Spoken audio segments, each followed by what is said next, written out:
najvýznamnejšia československá stavba v súčasnosti. Vodné dielo Gabčíkovo-Naďmaroš sa stáva skutočnosťou.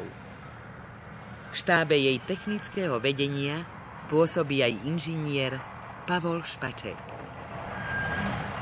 Má na starosti technický dozor.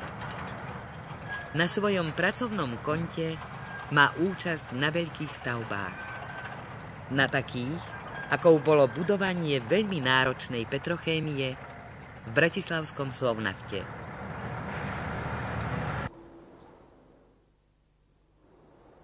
Hovorí sa, že keď sa človeku stane jeho práca koníčkom, že je to predpoklad šťastia.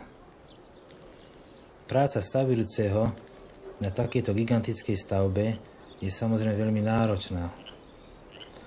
Zodpovednosť, ktorú človek pociťuje, sa tu násobí nielen s množstvom premiestnenej zeminy, či snáď s množstvom zabudovaného betónu, ale najmä s významom, ktorý toto vodné dielo bude po dokončení v rámci Európy mať.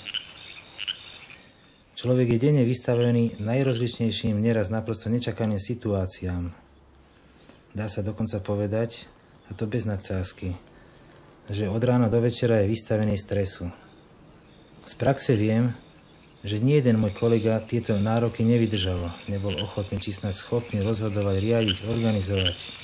Ak mám túto prácu rád, ak mi osobne tieto nároky vlastne vyhovujú, je to určite